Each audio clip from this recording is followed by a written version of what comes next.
صرف غدیر یہ نہیں ہے صرف کہ ولایت علی کا اعلان ہے، بلکہ غدیر یہ بھی ہے کہ پورا اسلامک نظام اس کے اندر ہے۔ حضور صلی اللہ علیہ وسلم نے جو خطبہ دیا ہے، جسے خطبہ الوداع کہا جاتا ہے، انگریزی میں جسے چارٹر آف اسلام کہا جاتا ہے، وہ خطبہ کو پڑھ لیجیے۔ آج جتنی پریشانیاں ہمارے درمیان ہیں، اگر اس خطبے پر عمل ہو جائے تو دنیا سے مسلمانوں کے بیچ سے نہیں، دنیا سے ساری پریشانیاں دور ہو جائیں گی۔ آج ہم ایک جہتی کی بات کرتے ہیں، بڑے اور چھوٹے کی بات کرتے ہیں۔ 1400 سال پہلے میرے نبی نے کہا، ان عرب پر اجال پہلے میرا نبی کہہ کے گیا کہ دیکھو آپس میں تم متحد رہنا، بکھر نہ جانا۔ آج ہم یہ کہتے ہیں کہ اسلام کہاں ملے گا، کیسے ملے گا؟ مولوی کے در سے ملے گا، مسجد کے ممبر سے ملے گا، امام باڑے کے وہ ممبر سے ملے گا، خانقاہ کے میدان سے ملے گا، کہاں سے ملے گا؟ رسول نے بتا دیا کہ دیکھو ہم جا رہے ہیں، دو چیز چھوڑے جا رہا ہوں، ایک قرآن چھوڑے جا رہا ہوں، ایک اہل بیت چھوڑے جا رہا ہوں۔ تم دونوں سے رشتہ رکھو گے، تم کو اصل جو ہے اسلام مل جائے گا۔ ہم ایک جہتی کی بہت بات کرتے ہیں، ایک جہتی کی بات کرنے سے پہلے وہ خطبہ ضرور پڑھنا چاہیے، تبھی ایک جہتی کی بات ہو۔ میرا خیال کسی طرف سے آواز آئی تھی، مجھے یاد نہیں، اس بچے نے کہا یا ہمارے بابا صاحب اللہ نے کہا کہ ہمارے درمیان جو اختلاف ہے اس کی بڑی وجہ نہیں علم ہونے کی وجہ سے، نہیں علم ہونے کی وجہ سے ہے۔ اور ہم وہ ہیں کہ جس کا نبی یہ کہہ کے چلا گیا دنیا سے کہ علم حاصل کرنا مسلمانوں پر فرض ہے۔ یہ نہیں کہ بعض لوگ اس حدیث کو دوسرے طرح سے بیان کرتے، وہ نہیں ہے۔ بعض لوگ کہتے ہیں کہ مسلمان مرد اور عورتوں پر فرض ہے، بعض لوگ یہ کہتے ہیں واجب ہے، لیکن فرض کا لفظ آیا ہے۔ بھائی تو بچے اور بوڑھے کہاں چلے آئیں گے؟ اسے مسلمانوں پر ہے۔ اور ہمارے آقا نے یہ کہا ہے کہ علم حاصل کرنے کی چین تک جاؤ۔ ان کے زمانے میں کون سا مسلمان چین میں بیٹھا ہوا تھا؟ چین کی حکمت مشہور تھی، حکمت چین مشہور تھی۔ اسے وہ تم حکمت بھی حاصل کرو، تم سائنس اور ٹیکنالوجی بھی حاصل کرو، تم جیسا علم ہو، جہاں پر سے علم ملے وہاں پر سے علم حاصل کر لو۔ حضور نے، بھائی میں ہمارا علم ذات کم ہے، یہ حضرات بیٹھے ہوئے ہیں، سرور دو جہاں نے اپنے لیے انا کا لفظ نہیں لایا ہے، صرف ایک جگہ پر ہے، ایک جگہ پر ہے، وہ یہ ہے کہ انا مدینۃ العلم، ایک جگہ، میں علم کا شہر ہوں، علی بابہ، علی اس کے دروازے ہیں۔ یعنی کہیں بات کو فخر کرنا ہے تو علم کی بنیاد پر۔ حضور نے کہا انا مدینہ، میں علم کا شہر ہوں۔ اور پھر آپ یہ دیکھیں، بعض لوگ یہ کہتے ہیں کہ بھائی حضرت علی کے پاس علم جو ہوگا، رسول خدا سے جو علم آیا ہوگا، وہ قرآن کا علم آیا ہوگا، تفسیر کا آیا ہوگا، احادیث کا آیا ہوگا، فقہ کا آیا ہوگا، فرائض کا آیا ہوگا۔ لیکن آپ یقین مانیے کہ مولا کائنات کے پاس سائنس اور ٹیکنالوجی کا بہترین علم موجود تھا۔ اس کی ایک مثال میں آپ کو دیتا ہوں، یہ آپ جانتے بھی ہوں گے۔ مولا نے اعلان کیا کہ جو کچھ قرآن میں ہے وہ اس کے سورہ فاتحہ میں ہے، اور جو سورہ فاتحہ میں ہے اس کے بسم اللہ میں ہے، اب بسم اللہ میں ہے اس کے بے میں ہے، اب بے میں جو کچھ ہے اس کے نقطے میں ہے، وہ نقطہ میں ہوں۔ 1400 سال تک دنیا پریشان رہی کہ بھائی یہ نقطہ کیا ہے؟ مولا نے یہ کیا فرمایا، علی نے کیا فرمایا کہ نقطہ میں ہوں۔ لیکن 1400 سال کے بعد جب کمپیوٹر کا ایجاد ہوا، کمپیوٹر کے ایجاد ہونے کے بعد جب پین ڈرائیو کا ایجاد ہو گیا، تب یہ پتا چلا کہ وہ کس لاکھ صفحات کے میٹر موجود رہتے ہیں۔ حضرت علی فرما رہے ہیں کہ دیکھو جو کچھ پوچھنا ہے اتنا میرے دل میں موجود ہے، تم پوچھ لو۔ یہ علم تھا، علم سے جو جٹ جائے گا وہ عالم ہوگا۔ لیکن ہمارے یہاں سب سے بڑی پریشانی شیعہ اور سنی دونوں کے یہاں ہے۔ اگر آپ ہوں گے تو معاف کر دیں گے کہ ہم بات تو کرتے ہیں، عمل نہیں کرتے ہیں۔ اصل عمل کرنے کی ضرورت ہے۔ عمل کیجیے گا تبھی آپ آگے بڑھ سکتے ہیں، تبھی وہاں تک پہنچ سکتے ہیں۔ اصل عمل کی ضرورت ہے۔ حضور کی زندگی، حضور نے کس چیز کا درس نہیں دیا، لیکن ہمارا عمل ہی نہیں۔ ہم کیا کرتے ہیں بھائی؟ اچھا مزہ یہ کہ وہ بات کرتے ہیں جس کے تہ میں ہم نہیں جا سکتے ہیں کہ ہم جو بول رہے ہیں اس کا اثر کیا پڑ رہا ہے۔ ہم کبھی نہیں سوچا کہ ہم جو بول رہے ہیں کس کی توہین ہو جائے گی، کس کے خلاف ہو جائے گا، ایمان کے ساتھ رہیں گے یا نہیں رہیں گے۔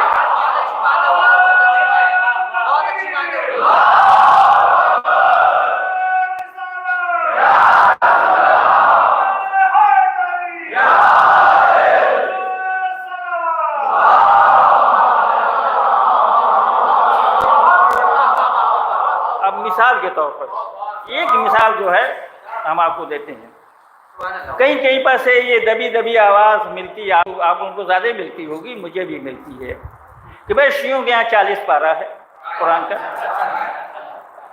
بھائی تم شیعوں پر اعتراض کر رہے ہو، یہ رب کی ربوبیت پہ اعتراض ہے۔ اللہ کہتا ہے کہ اس کتاب کے محافظ ہم ہیں، اس پر صبح قیامت تک کوئی تحریف نہیں ہوگی، اور تم کہتے ہو کہ تحریف ہو گئی، یعنی اللہ کی قدرت میں تم دخل اندازی کر رہے ہو، رب کی ربوبیت سے انکار کر رہے ہو۔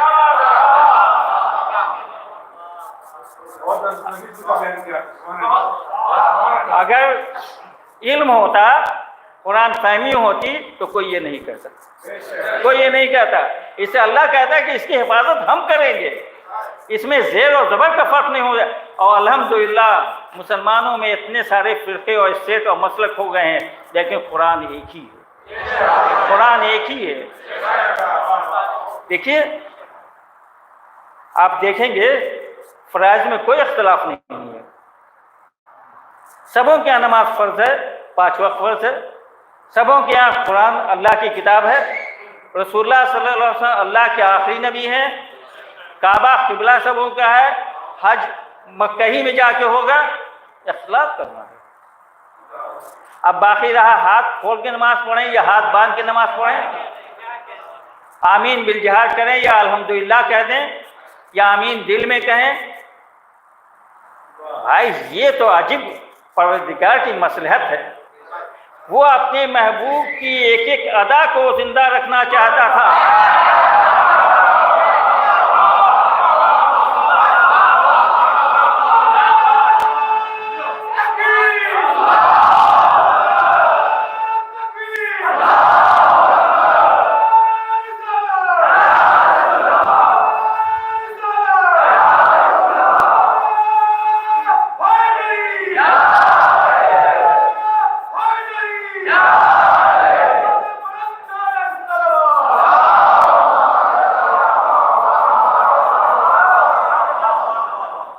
اگر حضور نے ایک مرتبہ زندگی میں آمین بالجہر کیا، اللہ کو یہ ادا فرمائی اور اسے صبح قیامت تک کے لیے زندہ کر دیا۔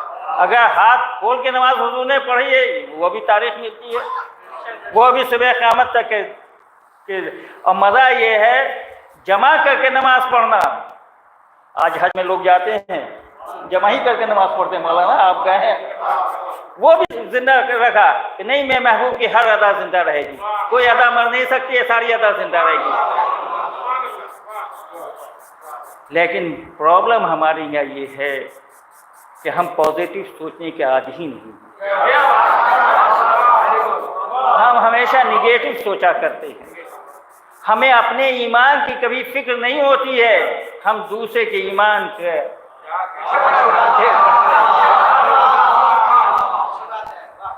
اور ساتھ ساتھ یہ ہے جو ہمارا کام تھا وہ ہم بھول گئے، جو اللہ کا کام ہے وہ اپنے ہاتھ میں لے لیا۔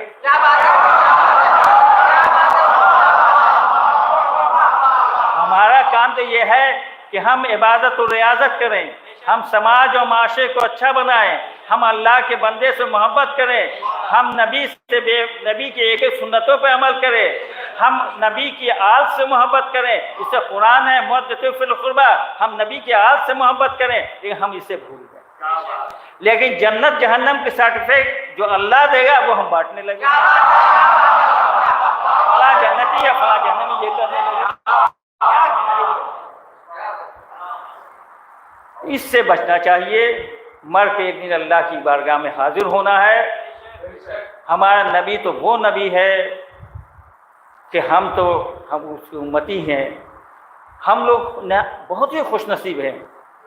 کہیں اللہ پیدا کر سکتا تھا, کسی کی امت میں بنا دے سکتا تھا, لیکن اللہ نے پیغمبر اسلام کی امت میں بنایا, اور بنانے کے بعد ایسے ہی نہیں چھوڑا, بلکہ ہمیں آپ کو کہہ دیا یہ خیر امت ہے, امت وسطیٰ ہے. اس سے بڑھ کے کیا ہوگا جناب والا. ہم لوگ خوش نصیب ہیں کہ اس نبی کی امت میں ہیں.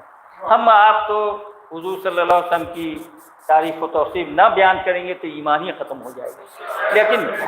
لیکن وہ قوم جس کا پیغمبر ہی دوسرا ہے, وہ قوم جو اسلام میں کسی نہ کسی طرح سے کچھ نہ کچھ نکالنے کے چکر میں لگی ہوتی ہے, یعنی عیسائی. دیکھیے ہم بار بار یہ کہتے ہیں ہمیں برادر وطن سے بہت خطرہ نہیں ہے. یہ ذات ہمارے تہذیب کے ہے, اور اگر ان سے پیار محبت سے بات کریں کہ ہم سے بہت قریب ہو جائیں گے. ہم پیار محبت چھوڑ دیا ان کے ساتھ. بھائی آپ دیکھیں گے پٹنہ سٹی کے رہنے والے کتنے اکھاڑے غیر مسلم نکالتے ہیں, برادران وطن نکالتے ہیں, مزاروں پر غیر مسلم جاتے ہیں. وہ یہ جانتے ہیں کہ وہ اچھے تھے, تم خراب ہو گئے, تم سے تعلقات اس سے نہیں اچھے ہیں کہ تم خراب ہو گئے ہو. وہ اچھے ہیں, اس ان کے اکھاڑا بھی ہم نکال رہے ہیں, ان کے مزار پر بھی جا رہے ہیں. تو ان سے کہا کہ میں یہ عرض کر رہا تھا کہ صاحب یہ یہودی یہ نصرانی ہمیشہ اسلام کے خلاف بولتے رہتے ہیں, خلاف ریسرچ کرتے رہتے ہیں. لیکن مزہ یہ ہے کہ کتاب ایک انگریز نے لکھا, 100 گریٹس مین آف ورلڈ. ہاں 100 عظیم انسان, دنیا کے 100 عظیم انسان. بھائی وہ تو انگریز تھا, اسے حضرت عیسیٰ کا نام پہلے لکھنا چاہیے تھا, لیکن وہ اس نے سب سے پہلا نام جو لکھا ہے, دنیا کا سب سے عظیم جو آدمی بتایا ہے, وہ حضور صلی اللہ علیہ وسلم کو.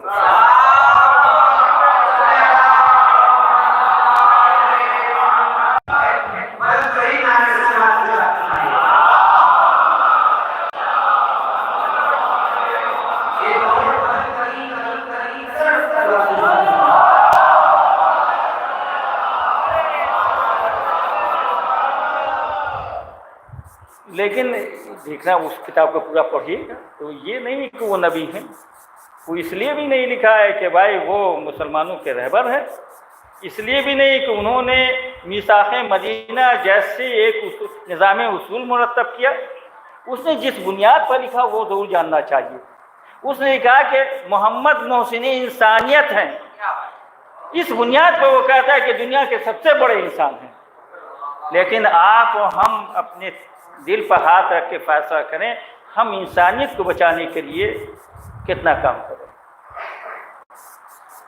ہم چیریٹی کا کتنا کام کر رہے ہیں. بڑے بڑے جلوس نکلتے ہیں ربیع اول میں, ہم اس جلوس کے مخالف نہیں ہیں, لیکن بڑے بڑے جلوس نکلتے ہیں. لیکن کبھی میں نے یہ بھی سوچا ہے کہ بھائی کہیں کسی کا ایمبولینس میں دم نہیں ٹوٹ گیا. محسن انسانیت کا جلوس ہے, کہیں ایمبولینس میں کسی کی روح تو نہیں نکل جائے, بچوں کا اسکول تو نہیں ناغہ ہو جائے گا, سروس کرنے والوں کے کبھی نوکری پر آج تو نہیں آ جائے گی. یہ بھی سوچنا پڑے گا ہمیں.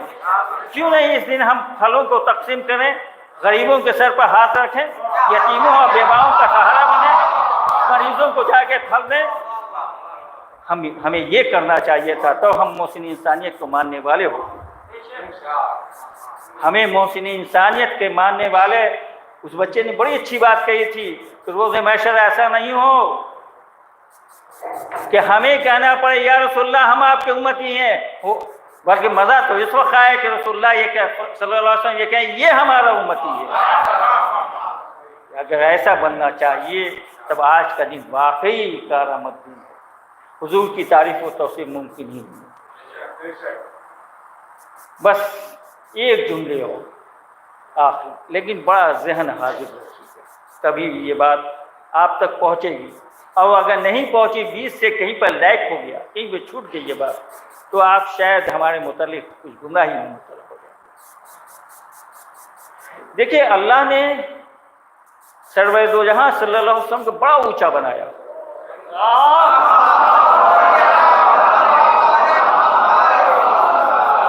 رحمت للعالمین بنایا. ایک جملہ اور سننے بیچ میں, ہم کتنے کنزرویٹو ہو گئے ہیں، یہ ذرا تو دیکھیے، ہم نہیں، ہم لوگ کتنے کنزرویٹو ہو گئے ہیں۔ ہم نے رسول اللہ کو صرف اپنا مان لیا ہے، اور قرآن یہ کہہ رہا ہے کہ ہم نے اسے رحمت للعالمین بنایا ہے۔ اگر اس کی تبلیغ ہو، اس کی تشہیر ہو تو دوسرے اور قریب آئیں گے، اور یقیناً حضور کی رحمت میں وہ ابھی زندہ ہیں۔ تو اللہ نے انہیں رحمت للعالمین بنایا ہے۔ ان کے قول کو یہ کہا کہ ما ینطق عن الہوی ان ہوا الا وحی یوحی، یہ اس وقت تک کلام نہیں کہتا ہے جب تک میں وحی نہیں بھیجتا ہوں۔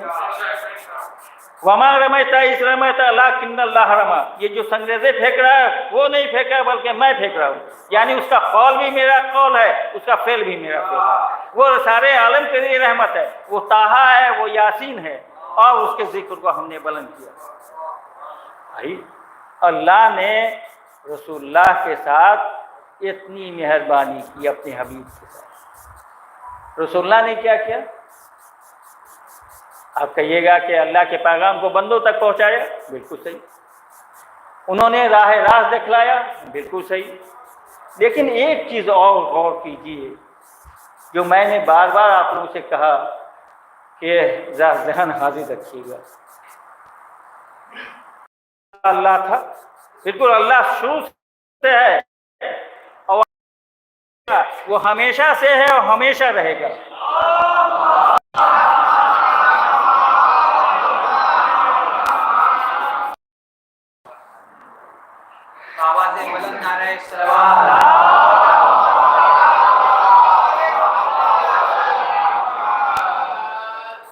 دیکھیے آپ کی فہرست میں بڑا اچھا اضافہ ہوا ہے۔ حضرت مولانا صاحب تشریف لے آئے ہیں، اور جو ہم لوگ ابھی اتحاد کی بات کر رہے تھے، اتحاد کا مکمل نمونہ آپ کا اسٹیج میں نظر آ رہا ہے۔ ہاں، تو میں یہ کہہ رہا تھا کہ صاحب اللہ ہمیشہ سے ہمیشہ رہے گا، لیکن اللہ تھا، اس کے علاوہ کچھ نہیں تھا۔ یہ عجیب بات ہے، اللہ تھا، اس کے علاوہ کچھ نہیں تھا۔ ہاں، اللہ تھا، اس کے علاوہ کچھ نہیں تھا۔ کائنات ہی نہیں تھی، صرف اللہ ہی تھا موجود۔ آپ جو اتنے نام لیتے ہیں، خالق ہے، مالک ہے، رازق ہے، سب کچھ تھا، کچھ بھی نہیں۔ لیکن حضور کی حدیث ہے کہ اول ما خلق اللہ نوری، اللہ نے سب سے پہلے میرا نور بنایا، اور وہ نور جیسے بنا وہ سجدے میں چلا گیا، اللہ موجود ہو گیا۔ وہ اللہ نے اس کے رزق کا انتظام کیا، اللہ رازق ہو گیا، اس کے حفاظت کی، اللہ محافظ ہو گیا۔ یعنی جتنے صفاتی نام ہیں محمد کو بنانے کے بعد سارے نام اسے مل گئے۔ وما علینا الا البلاغ۔